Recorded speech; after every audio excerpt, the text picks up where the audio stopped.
अल्लाह ताला फरमाते सूरह मोहम्मद में सूरा नंबर 47 आयत नंबर 38 में वन ततवल्लो यस्तब्दिल कौमन गैरकुम सुम्मा ला यकुन अमसालुकुम, अगर आप काम नहीं करेंगे, अल्लाह का कहना नहीं मानेंगे, अल्लाह सुब्हानहू व तआला आपकी जगह एक दूसरी कौम ले आएगा।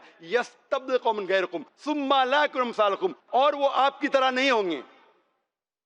अगर आप अल्लाह का पैगाम नहीं मानेंगे, अल्लाह का कहना नहीं मानेंगे, अल्लाह के काम नहीं मानेंगे, अल्लाह सुब्हानहू व तआला एक दूसरी कौम को लेके आएगा और वो आपकी तरह नहीं रहेंगी। और हम देखते हैं कुरान मजीद में अल्लाह सुब्हानहू व तआला फरमाते कि पहले अल्लाह सुब्हानहू व तआला ने यहूदियों को चुना था अपना पैगाम पेश करने के लिए।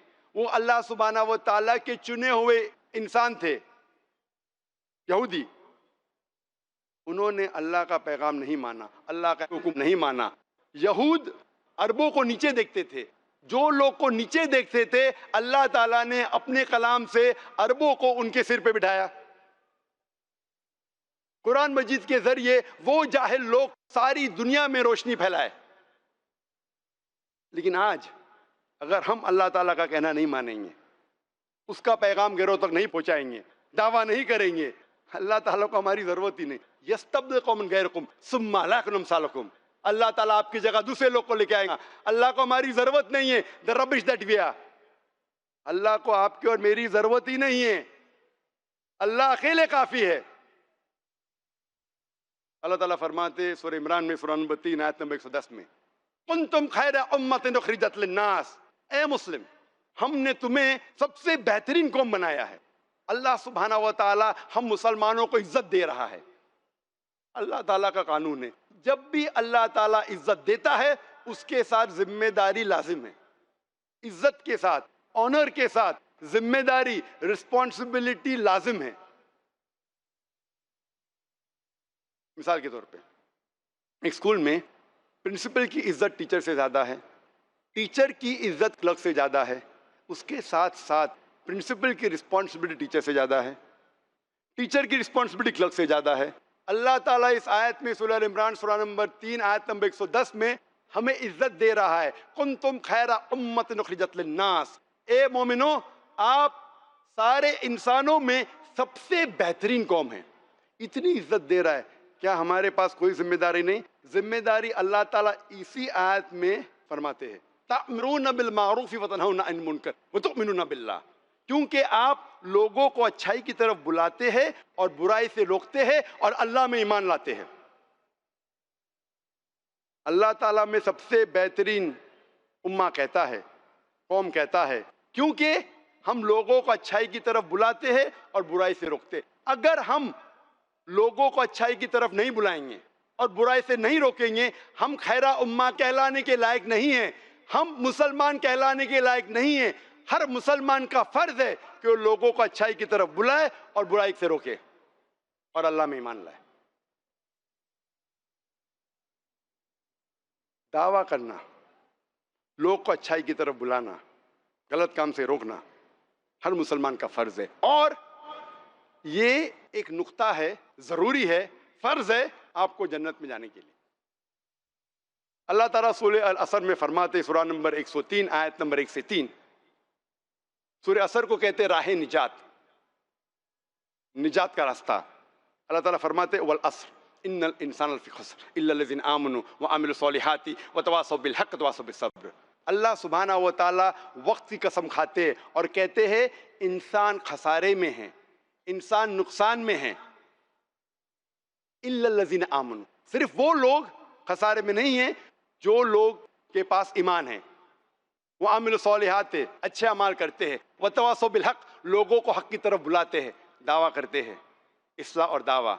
मुसलमानों को सही रास्ते पे लेके आते और गैर मुसलमानों को पैगाम दे के सही रास्ते पे लेके आते। वतवासो बिस्सब्र, लोगों को सब्र की तरफ बुलाते हैं। इस सूरे से पता लगता है कि कोई भी इंसान को जन्नत में जाने के लिए कम से कम 4 चीजों की जरूरत है: ईमान, अमल सोलेहात, वतवासो बिलहक दावा, वतवासो बिस्सब्र। इनमें से एक भी अगर कम है तो इस सूर्य के हिसाब से आम तौर पे आप जन्नत में नहीं जाएंगे। आप कितने भी अच्छे मुसलमान हो, 5 टाइम नमाज पढ़ते होंगे, हर रमजान रोजा रखते होंगे, हज के लिए गए होंगे, ज़कात देते होंगे, लेकिन अगर दावा नहीं करते, इस सूर्य के हिसाब से आप जन्नत में नहीं जाएंगे।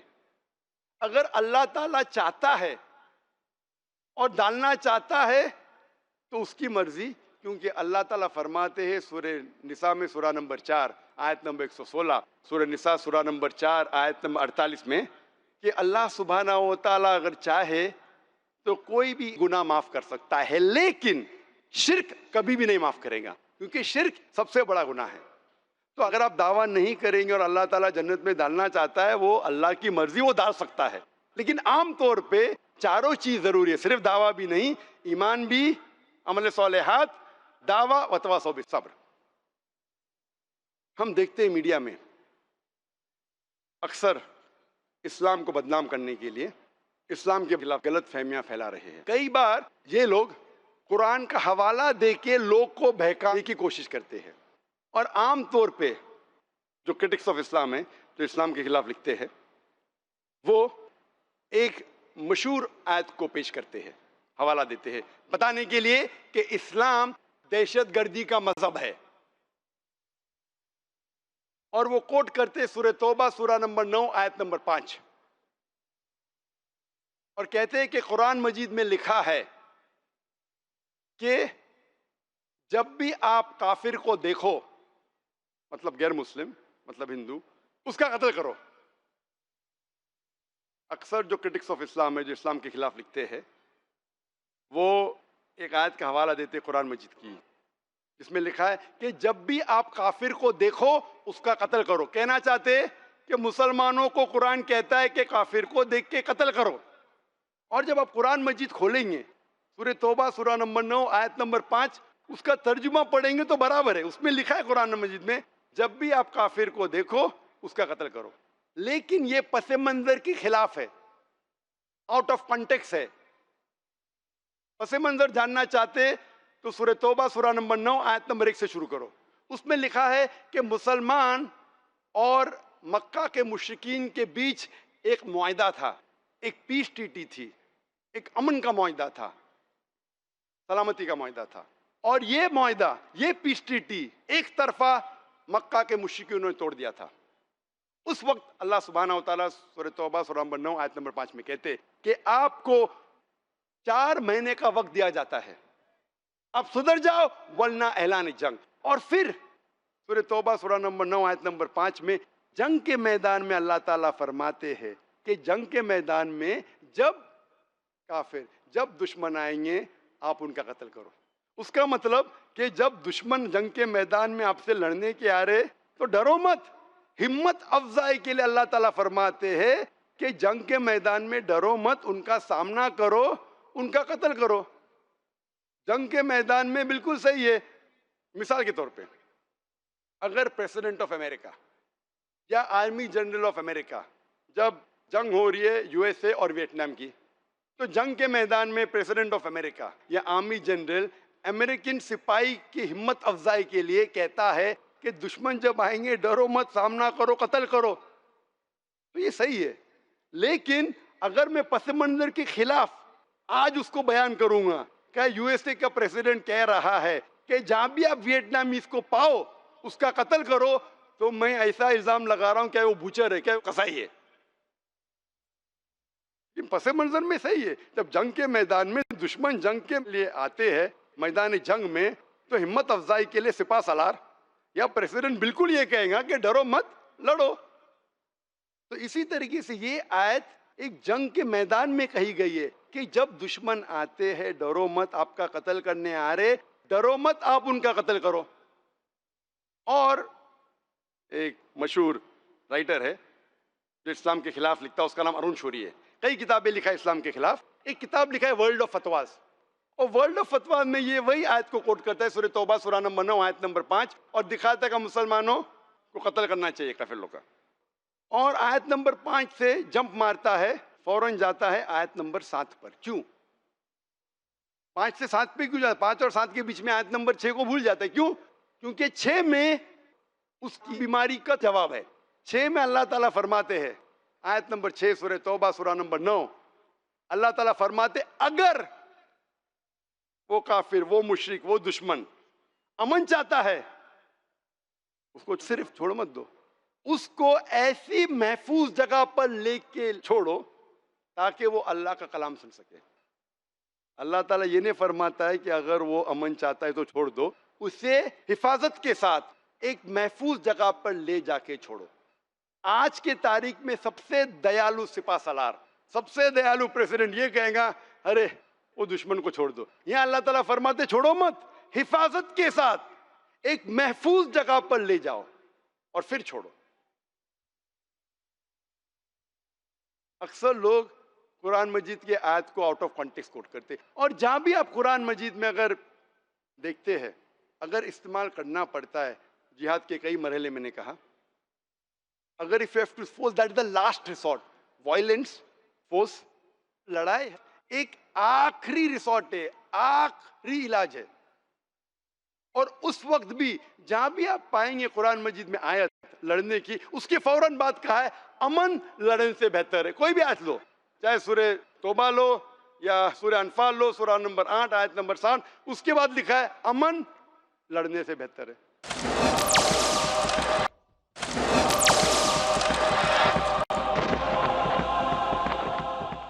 लेकिन कुरान मजीद में अल्लाह ताला में समझाता है किस तरीके से गैरों तक पैगाम पहुंचाना। कुरान मजीद में अल्लाह ताला फरमाते हैं सूरह इमरान में सूरह नंबर 3 आयत नंबर 64 में, तालो इला कलिमतिन सवाइम बैना बैनकुम, आओ हम उस बात की तरफ जो आप और हम में यकसा है। तो मैं अक्सर ट्रैवल करते रहता हूँ दीगर कंट्रीज, वेस्टर्न कंट्रीज, इधर उधर, यूएसए, यूके, कनाडा, ऑस्ट्रेलिया, और क्योंकि मैं इस्लामिक स्पीकर हूँ, दाढ़ी टोपी एकदम सॉफ्ट टारगेट, कोट तो पहना है लेकिन दाढ़ी टोपी मतलब, तो मैं प्रिपेयर रहता हूँ, मैं मेरे से सवाल जवाब रहेगा और मुझे खुशी होती, दावा का मौका मिलता है। ये सुन्नत है वो अलग बात है, टोपी सुन्नत है, दाढ़ी फर्ज है, जो भी है, एकदम सॉफ्ट टारगेट। अक्सर इमिग्रेशन में पूछताछ होती है। जब मैं क्रिश्चियन मुल्क में जाता हूँ तो क्रिश्चियन पूछते हैं कि आप जिहाद में मानते हैं? बिल्कुल मानता हूँ, बाइबल में भी लिखा है जिहाद करो, जिद्दोजहद करो। नहीं नहीं लड़ाई में, हाँ लड़ाई में भी मानता हूँ, बाइबल में लिखा है, Exodus chapter number 22 verse number 18 और 20 में लिखा है कत्ल करो। Book of Exodus chapter number 32 verse number 27 और 28 में लिखा है कत्ल करो। Book of Numbers chapter number 31 verse number 1 से 18 में लिखा है कत्ल करो। Gospel of Luke chapter number 19 verse number 27 में कहा है कत्ल करो। ईसा अलैहिस्सलाम कहते हैं गॉस्पेल ऑफ ल्यूक में चैप्टर नंबर 22 वर्स नंबर 37 में कि take a sword and fight, तलवार लेके लड़ो। वो क्रिश्चियन मुझसे कहता है लेकिन जाकिर साहब ये लड़ाई हक और बातिल के बीच है, तो मैं कहता कुरान में भी वही है, तो मुझे कुरान से कोई गिला शिकवा नहीं।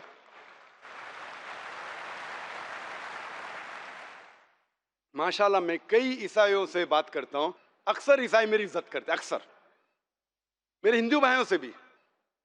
माशाल्लाह मेरे हिंदू भाई जो मुझे करीब से जानते हैं, माशाल्लाह बहुत इज्जत करते हैं। इसीलिए इस मैदान में लाखों का मजमा है, इसमें 25% गैर मुसलमान है। लेकिन अल्लाह ताला फरमाते तालो इला कलिमतिन सवाइम बैना बैनकुम, आओ हम उस बात की तरफ जो आप और हम में यकसा है। इस्लाम का पैगाम पहुंचाने के लिए जो चीज उसके समझ में आती है उसकी मिसाल दो।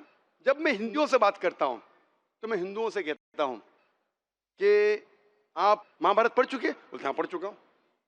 नहीं भी पढ़ चुके कम से कम जानते हैं, क्योंकि कॉमिक अवेलेबल है, टेलीविजन सीरियल अवेलेबल है, मैं भी जानता हूं, लेकिन मैं पढ़ चुका हूं। तो मैं उनसे पूछता हूं अगर महाभारत में पढ़ेंगे तो लड़ाई लड़ने के जो श्लोक है, मंत्रा है, वो कुरान से कई गुना ज्यादा है, सैकड़ों है, हजारों है। तो हिंदू मुझसे कहता है लेकिन ये जो लड़ाई है वो दो ग्रोह के बीच में, एक हक पे था एक बातिल पे था, तो हक के लिए लड़ना क्या बुरी बात है? तो मैं कहता हूँ कुरान में भी वही लड़ाई का जिक्र है। तो वो हिंदू कहता है तो मुझे कुरान से कोई गिला शिकवा नहीं। इसके ऊपर तकरीर कर सकता हूं मैं, वक्त की किल्लत होने की वजह से चंद हवालात पेश करूंगा। हिंदुओं की सबसे ज्यादा पढ़ी जाने वाली किताब है भगवत गीता, और भगवत गीता में पढ़ चुका हूं कई बार।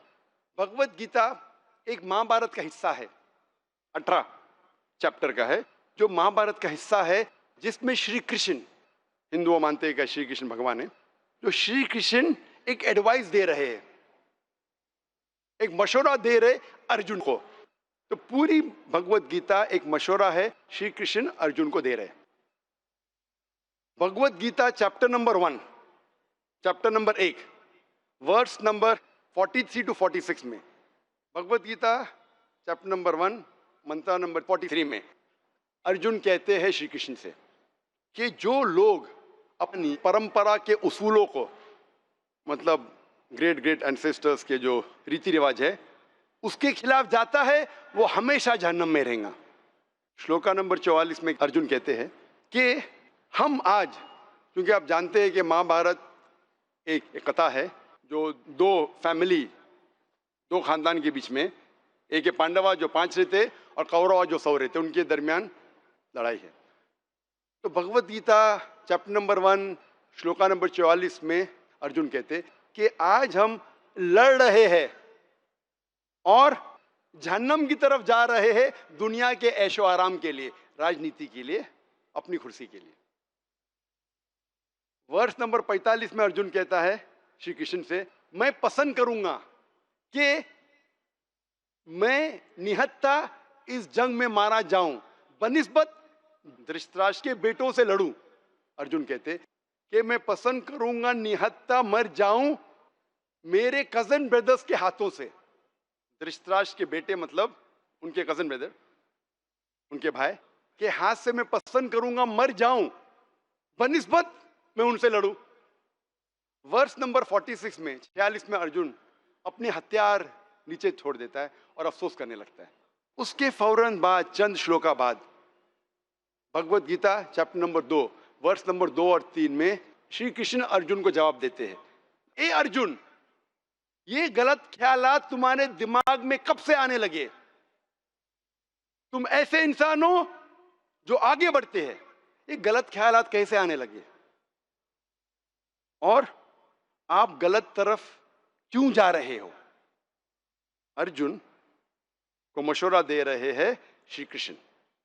आगे जब पढ़ते हैं भगवत गीता चैप्टर नंबर 1 मंत्र नंबर 31, 32 और 33 में श्री कृष्ण अर्जुन से कहते हैं कि क्षत्रिय का धर्म है कि वो धर्म युग में हिस्सा ले। क्षत्रिय का फर्ज है, कंपलसरी है कि वो धर्म युग में हिस्सा ले।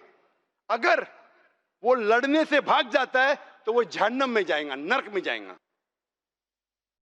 श्लोका नंबर 32 और 33 में श्री कृष्ण कहते हैं अर्जुन से, भाग्यवान है वो क्षत्रिय जिसको लड़ने का मौका मिलता है।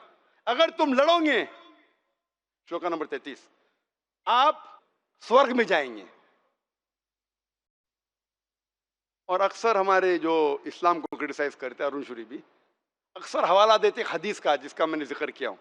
क्या मोहम्मद सल्लल्लाहु अलैहि वसल्लम फरमाते सही बुखारी में वॉल्यूम नंबर 4 किताब जिहाद चैप्टर नंबर 2 हदीस नंबर 46, मोहम्मद सल्लल्लाहु अलैहि वसल्लम फरमाते कि जो आदमी जिहाद में मरेगा, जिसका इंतकाल होगा, वो जन्नत में जाएगा, और जो वापस आता है महफूज, खुदा उसे माले गनीमत, इस दुनिया की दौलत देगा। ये जो लोग कहते, कैसा मजहब है जो कहता है कि जंग के मैदान में अगर आप मर जाएंगे तो जन्नत में जाएंगे, वरना आपको दौलत मिलेंगी। जब आप भगवत गीता पढ़ते, भगवत गीता में हूबहू वही लिखा है। चैप्टर नंबर 2 वर्स नंबर 37 में श्री कृष्ण अर्जुन से कहते हैं, ए अर्जुन, अगर तू जंग के मैदान में जाएगा और मारा जाएगा तो स्वर्ग में जाएगा, अगर जिंदा वापस आएगा तो तुझे माले गनीमत मिलेंगी, इस दुनिया की दौलत मिलेंगी। हूबहू एग्जैक्टली जो सही बुखारी में अल्लाह के रसूल फरमाते हैं, वही लिखा है भगवत गीता में चैप्टर नंबर 2 वर्स नंबर 37। मैं कहता हूं हिंदू भाइयों से, आप अपनी मजहबी किताब क्यों नहीं पढ़ते? अगर मैं ये कहूंगा कि श्री कृष्ण भड़का रहा है, इंसानों से कहता है अपने रिश्तेदारों का कत्ल करो, मैं शैतानी हरकत कर रहा हूं, मैं पस मंजर के खिलाफ बात कर रहा हूं। अगर मैं कहूंगा आपका ईश्वर श्री कृष्ण अर्जुन से कह रहा है कि अपने रिश्तेदारों का कत्ल करो, ये शैतानी हरकत है, बिल्कुल गलत है। मैं पस मंजर के खिलाफ बात कर रहा हूं, कोई भी हिंदू से नहीं मानेगा। लेकिन वो कहेगा कि ये तो हक और बातिल के दरमियान लड़ाई है। अगर सच के लिए लड़ने पड़े, चाहे आपकी जान जाए, चाहे रिश्तेदार के खिलाफ हो, वही पैगाम तो कुरान में लिखा है, इसमें लिखा है। अभी तक के एक भी हिंदू नहीं है, मैं हजारों से बात किया हूं, जिसने ये कहा कि कुरान में गलत है, हदीस में गलत है। क्योंकि मैं उनको हवाला दे रहा हूं भगवत गीता का।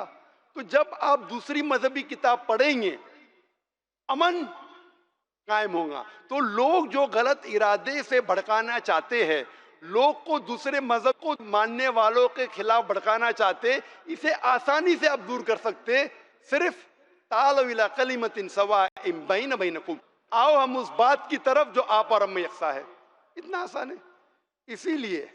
इसीलिए जब भी मैं जाता हूं, जब मैं बाहर गांव से आता हूं, तो वो कस्टम ऑफिसर, मुसलमान कस्टम ऑफिसर डर जाएगा, अरे मदद करूंगा तो फंस जाऊंगा। वो हिंदू कहेंगे ओ डॉक्टर साहब कैसे हो आप, जो कहेंगे, सच के सिवा कुछ नहीं कहेंगे।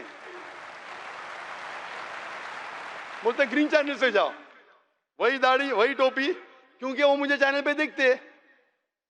Sir can we ask you one question, वो फिर जरा अपने से फेवर चाहते, मुझे सवाल पूछते भगवत गीता के बारे में, कुरान के बारे में, और डबल फायदा, जो टाइम मेरा बच जाता है जाने में, मैं सवाल का जवाब देता हूं, वो भी खुश होता है, वो मेरे करीब आता है, मैं उसके करीब आता हूं, सही रास्ते पे आते। कुरान मजीद में जितने भी लड़ने की आयत है, एज अ लास्ट रिसोर्ट, उसके उसूल है। कुरान मजीद अल्लाह ताला फरमाते सूरह बकरा में सूरह नंबर 2 आयत नंबर 190 में, जब आप लड़ते हैं उस वक्त आप हद को पार मत करो। जो हद को पार करते हैं वो बिल्कुल गलत काम करते हैं। अल्लाह ताला फरमाते सूरह बकरा में सूरह नंबर 2 आयत नंबर 193 194 के लड़ो जब तक जुल्म खत्म हो जाए, जिहाद करो जब तक जुल्म खत्म हो जाए, उसके बाद आप बंद करो।